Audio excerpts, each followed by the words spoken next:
Cuap, cuap, cuap sehat. Every day with healthy, every day with healthy.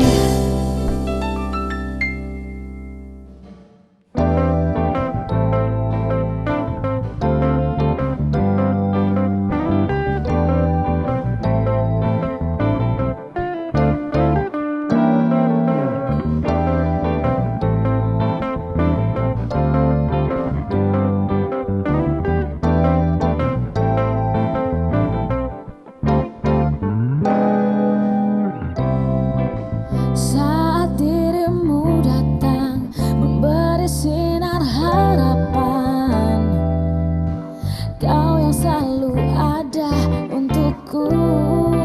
Semakin berat hatiku untuk dapat memilikimu, dan Kau warnai setiap hidupku. Selamat pagi pemirsa, bertemu lagi dengan saya Elis dalam acara Cuap-Cuap Sehat. Pada pagi hari ini kita akan membahas dampak dari minuman beralkohol.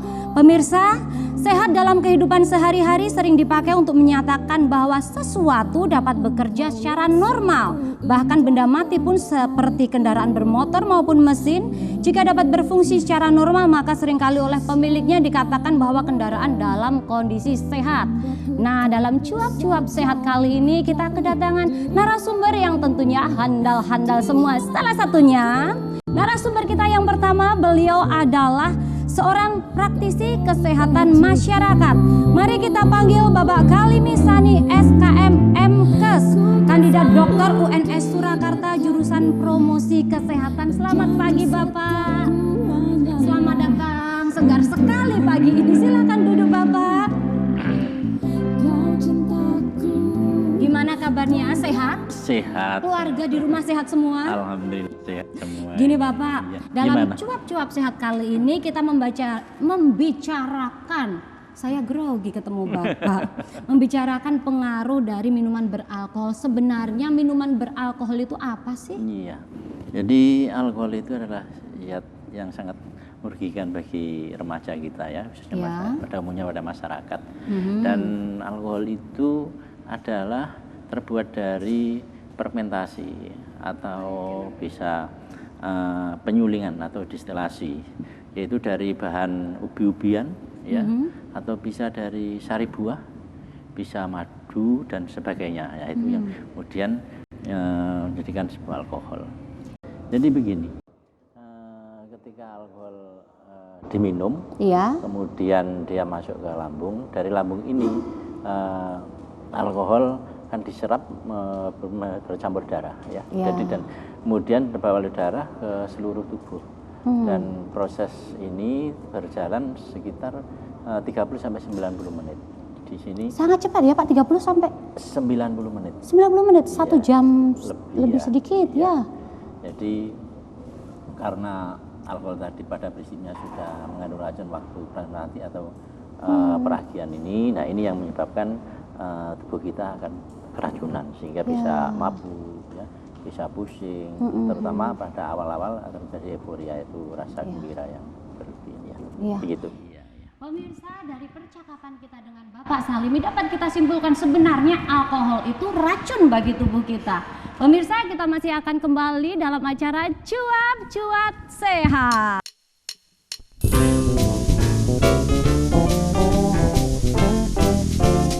Cuap, cuap, cuap sehat. Cuap, cuap, cuap sehat. Every day with healthy, every day with healthy.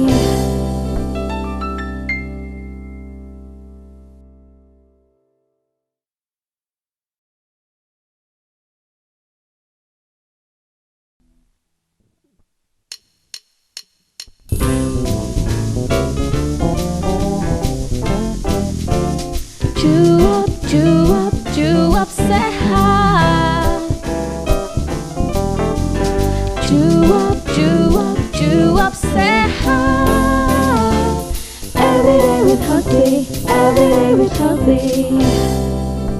Baik pemirsa, kita tadi sudah sudah ngobrol dengan Bapak Kalimisani, seorang praktisi kesehatan masyarakat mengenai dampak atau pengaruh alkohol terhadap tubuh kita dalam sisi medis. Sekarang kita akan membicarakan dalam sisi yang lain, tentunya dengan narasumber yang lain pula. Kita akan mengundang seorang psikolog, Ibu Tuti Septriasi MPSI. Selamat pagi Ibu, apa kabar? Pagi Mbak Elis.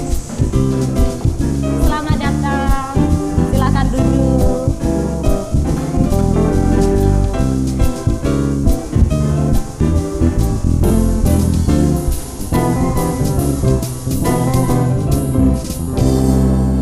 Selamat pagi Bu, Pagi, Mbak selamat Elis. datang. Gini Ibu, kita tadi sudah ngobrol dengan Bapak saya ini pengaruh alkohol dalam sisi medis. Sekarang saya mau tanya kepada Ibu seorang psikolog gitu, mengapa kok orang bisa memilih menentukan dirinya untuk mengkonsumsi alkohol? Banyak Mbak Elis alasan orang mau memilih mengkonsumsi alkohol gitu Iya. kan. Di antaranya mungkin dari pergaulan, Dari lingkungan pergaulan, sosial, ya. kemudian juga tayangan televisi, film, sinetron, di mana tokoh yang meminum alkohol tuh kok kayaknya oke, ganteng, terus tempat-tempat minum alkohol tuh tempat-tempat yang Bagus-bagus gitu ya. bagus, gaul-gaul, penuh dengan perempuan cantik, laki-laki ganteng, jadi ya pengen lah minum alkohol gitu. Iya, sebenarnya dampak secara psikologis seseorang untuk mengkonsumsi alkohol itu apa sih dampaknya? Oh, beraneka ragam, ada yang dampaknya itu jangka pendek, Mhm. ada yang jangka panjang. Kalau kita tanya dulu dampak jangka pendek. Dampak jangka pendek ini yang paling baik dari alkohol itu adalah orang jadi mudah berbicara, lepas kalau ngomong tuh Lancar lancar gitu ya. gitu. Yang pemalu, pendiam, presentasi oke. Anak band nyanyi yang tadinya grogi, salah-salah mulu minum alkohol lancar. Nah, Kalau anak band nyanyi fals gitu, minum alkohol tetap fals. tetap fals, Mbak. Kalau untuk dampak panjangnya, Mbak. Kalau dampak panjangnya ini seringkali merepotkan, diantaranya Iya. orang mudah gelisah, terus susah tidur, terus kecemasan, paranoid, terus nanti buntut emosional nggak terkontrol, terus Iya. buntut-buntutnya nanti bisa depresi berat. Wow, sebentar ya Ibu, kita akan ngobrol dulu sama pemirsa di rumah. Pemirsa yang ada di rumah, kita sudah mengetahui pengaruh alkohol dari sisi psikologis karena akan ada dampak depresi gitu. Pemirsa, kita masih ngomongin dengan seru tentang pengaruh alkohol tentunya dalam acara yang sama, Cuap-Cuap Sehat. Cuap sehat. Cuap sehat. Every day with Healthy, every day with Healthy.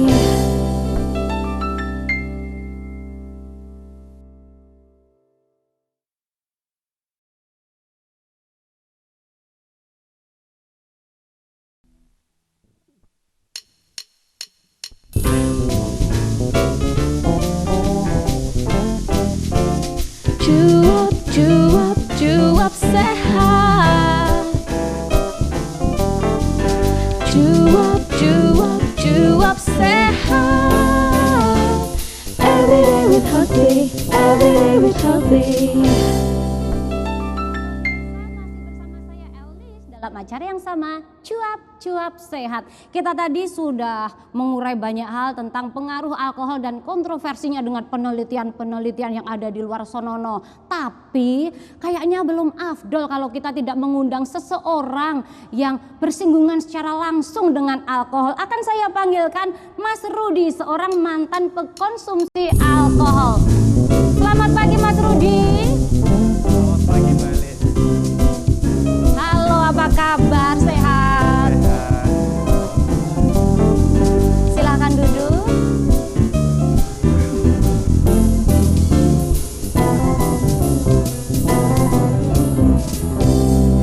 Selamat pagi. Biasanya kalau orang yang menggunakan alkohol tidak bisa bangun pagi, ternyata karena Mas Rudi sudah mantan pengguna alkohol, jadi bisa bangun pagi untuk datang dalam acara Cuap-Cuap Sehat. Sekarang saya mau tanya sama Mas Rudi, pengalaman-pengalaman Mas Rudi mengenai alkohol dan mengapa sih kok memilih mengkonsumsi alkohol, nggak memilih yang lain, minum susu yang banyak atau apa gitu?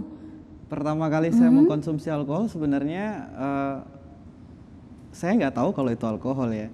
Waktu itu ada pesta di rumah dan kebetulan ada om yang ngumpul, terus semuanya minum. Nah kebetulan saat itu saya ada di sana dan saya disodorin, saya minum. Itu pertama kali mungkin saya berkenalan dengan alkohol sekitar umur 5 tahun mungkin. 5 tahun. Sekarang umur Mas Rudi berapa? Saya 27. 27, 22 tahun yang lalu sudah mengenal alkohol. Wow. Iya, kurang lebihnya segitu. Iya. Terus kemudian berlanjut karena kebetulan di rumah saya mengkonsumsi anggur kolesom kan orang tua saya. Saya nyoba untuk ya karena penasaran masih kecil melihat orang tua saya minum, saya ikut minum. 1 sloki, 2 sloki, lama kelamaan mungkin 3 sloki, lama kelamaan jadi tambah asik sendiri. Jadi kok pusing ya tapi asik ya gitu. Lama kelamaan saya mencoba untuk kalau nggak minum kolesom, minum yang lain lah gitu. Karena kebetulan di lingkungan saya juga agak terbuka hal-hal semacam itu, jadi saya bisa mencoba whisky atau yang lain dan akhirnya keterusan sampai minuman impor dan segala macam. Saya datang ke suatu tempat hanya ingin untuk mengkonsumsi alkohol di tempat itu gitu. Dari minuman kelas teri kayak tinju kelas teri sampai kelas kakap pernah coba semua Mas? Iya kebetulan. Wow, bandel juga ternyata Mas Rudi. Saya mau tanya, mengapa kalau enak gitu kok memilih berhenti mengkonsumsi alkohol? Yang jelas berat di uang ya. Berat di ongkos. Iya. Tapi selain kondisi tubuh saya jadi semakin naik turun semakin hari dan kesehatan saya juga semakin kacau. Kadang-kadang keseringan saya muntah gitu terus lebih saya semakin hari semakin agak stres mungkin karena melihat kawan-kawan saya langsung atau secara tidak langsung itu bahkan ada yang sampai meninggal setelah mengkonsumsi alkohol secara berlebihan gitu. Akhirnya saya lama-kelamaan jadi kok begini jadi proses berpikir dan iya, jadinya sekarang saya mencoba untuk hidup sehat gitu. Bagus sebenarnya. Dan pengalaman-pengalaman Mas Rudi dengan usia yang 27 sangat lengkap ya Pak ya. Ya kita akan mengundang pemirsa yang ada di rumah mungkin mau bergabung dengan kita. Bisa langsung menghubungi ke layanan interaktif kami ada di nomor di bawah saya ini. Silakan bisa langsung berkomunikasi, bisa langsung kepada saya atau langsung bertanya kepada Bapak atau kepada psikolog kita. Langsung ada telepon. Halo. Halo, Loha. Halo, selamat pagi Mbak Elis. Selamat pagi, dengan siapa ini? Iya, saya dengan Pak Roni dari Surabaya. Iya, Pak Roni di Surabaya. Gimana Pak Roni? Maaf karena saya tadi tidak mengikuti dari awal. Saya mau tanya nih, kenapa ketika orang mengkonsumsi alkohol kok bisa mabuk? Bisa untuk Pak Dokter, coba dijawab Pak Dokter. Oh, pertanyaannya kenapa kalau orang mengkonsumsi alkohol bisa jadi mabuk, muntah-muntah gitu? Ya, begitulah kalau misal terima kasih Pak Roni, kita sudah paham dengan pertanyaan Pak Roni. Ini pasti lebih tepat kalau dijawab oleh Bapak Zaini. Gimana Bapak? Kenapa kalau orang mabuk itu bisa terjadi mual-mual, muntah gitu? Karena apa? Iya, pertama yang jelas ini jumlah konsumsi yang diminum ini jelas berlebihan yang pasti. Kalau mungkin pada batas-batas atau ambang batas yang wajar, misalnya 1 sloki atau 2 sloki, itu mungkin masih bisa toleransi ya tubuh kita. Tapi kalau itu diminum terus-menerus dan memang sifat alkohol ini kan merangsang ya. Jadi ya merangsang untuk minum terus minum. Akan bertambah terus dosisnya gitu ya. Nah, karena berlebih tentu saja pada dasarnya alkohol adalah juga mengandung racun ya, yang dengan fragmentasi tadi itu tentu saja ini akan pertama ini bisa pusing dulu, kepala menjadikan pusing ya, kemudian akan mabuk dan kondisi itu asam lambung juga akan naik sehingga akan merangsang untuk muntah, demikian. Sebenarnya pada dasarnya tubuh kita itu menolak alkohol berarti ya Pak? Nah, ini tidak, menolaknya ini karena berlebihan. Jadi sudah di ambang batas atau ambang kewajaran daripada tubuh kita untuk bisa menerima itu. Dan seperti yang dikatakan oleh Mas Rudi tadi ya, salah satu daripada temannya Mas Rudi ini ada yang sampai meninggal. Ini karena dia sudah lama mengkonsumsi alkohol, kemudian kondisi kebutuhan nutrisi daripada teman Mas Rudi itu tidak tercukupi, cuma minum apalagi gitu sering muntah sehingga semakin kurus. Nah, ini akan dapat menyebabkan tidak lagi ada mungkin penyakit-penyakit yang lain akan daya tahan tubuh menurun dan sebagainya. Itu Mas Didi. Sehingga mungkin muta itu adalah awal daripada kondisi badan kita sudah tidak menerima dan sebenarnya ini perlu kita harus waspadai pada generasi kita ya, untuk supaya tidak berlarut-larut ya, apalagi sampai terjadi meninggal dan berdampak pada penyakit-penyakit yang lain gitu. Iya Pak Roni dari Surabaya sudah paham dengan penjelasan dari Bapak Zaini tadi. Mendingan Pak daripada muntah-muntah terus, nggak usah minum minuman beralkohol, kembung loh nanti. Sekarang kita juga masih mengundang pemirsa yang ada di rumah untuk telepon kita di layanan interaktif. Ya, halo selamat pagi, cuap-cuap sehat. Halo, selamat pagi. Ya, halo selamat pagi, bisa dikerasin Bu suaranya? Halo. Halo. Iya, dengan Ibu siapa? Dari Ibu Tina dari Bogor. Ibu Tina di Bogor, ada pertanyaan gimana Bu? Saya sudah punya anak nih Mbak. Saya itu bandel banget, dia tuh konsumsi alkohol. Ada tidak kiat-kiat mengatasi candu minuman alkohol gitu? Kiat-kiat mengatasi anak yang mengkonsumsi alkohol ya Bu? Iya Mbak. Oh sudah putus ternyata. Oke, kelihatannya kalau untuk Ibu Tina lebih baik dijawab oleh Mbak Tuti deh. Gimana kiat-kiat untuk mengatasi anak-anak yang bersinggungan dengan alkohol, anak-anak yang bandel tentunya. Gimana Ibu? Sebenarnya mengatasi orang-orang yang bermasalah dengan alkohol itu sebenarnya mudah-mudah gampang ya. Gampang kalau mereka dalam kondisi sadar, akan terasa sulit ketika mereka teler. Gampang ketika kita datang sebagai teman dan akan terasa sulit ketika kita datang sebagai hakim mengatakan bahwa itu salah, itu benar, itu tidak benar, itu tidak boleh, itu akan sangat sulit gitu. Kalau kita mau merangkul mereka, sebaiknya datanglah sebagai seorang sahabat, di mana kita tidak akan menghakimi mereka, kita merasa setara dengan mereka dan mereka bisa percaya ke kita. Di situ kita bisa gali, kenapa sih kamu tuh pakai alkohol, kenapa kamu nggak pakai yang lain gitu. Kalau kita datang sebagai seorang musuh atau sebagai seorang yang akan menghakimi mereka, itu akan sangat sulit. Susah gitu. Tentunya ya. Terima kasih Bu Tuti dan Bu Tina yang ada di Bogor sudah pahamkan dengan penjelasan dari Mbak Tuti tadi.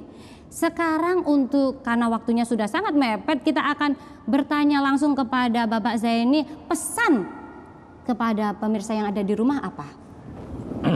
Ya, saya memang perlu saya sampaikan kaitannya dengan alkohol, terutama pada generasi muda. Ini ada salah satu contoh Mas Rudi yang sudah mempunyai pengalaman sudah 25 tahun, 20-an tahun ya konsumsi alkohol.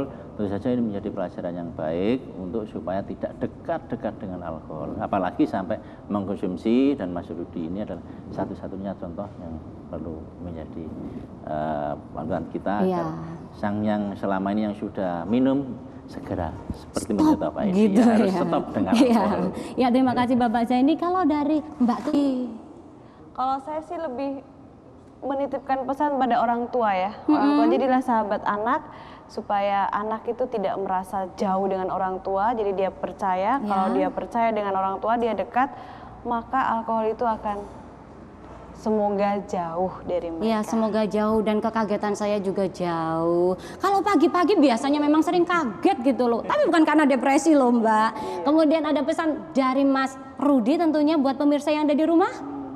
Kalau saya sih mending jangan pernah kenal sama yang namanya alkohol deh. Jangan pernah kenal yang namanya alkohol, bener Mas Rudi. Pemirsa yang ada di rumah, kita akan bertemu lagi di hari dan jam yang sama tentunya dalam acara Cuap-Cuap Sehat. Sampai jumpa dan selamat pagi.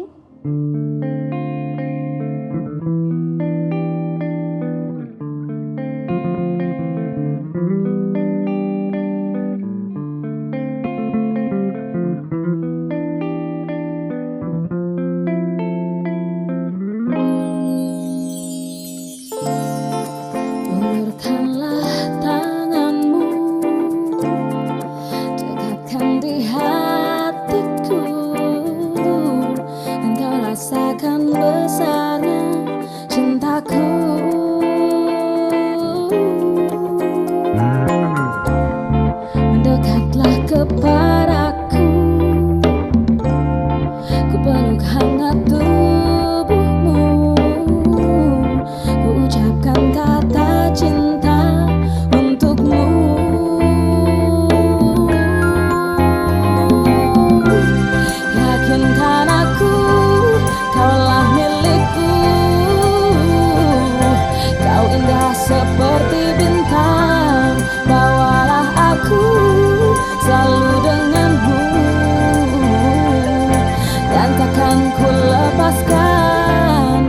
katakan kepadamu yang ada di hatiku. Ku ingin kau pun tahu ku cintaimu. Ku harap kau begitu dan juga menginginkanku, membayangkan bersamamu ku sayangimu. Pastikan aku kaulah untukku, kau satu dalam hidupku. Biarkan aku jaga hatimu.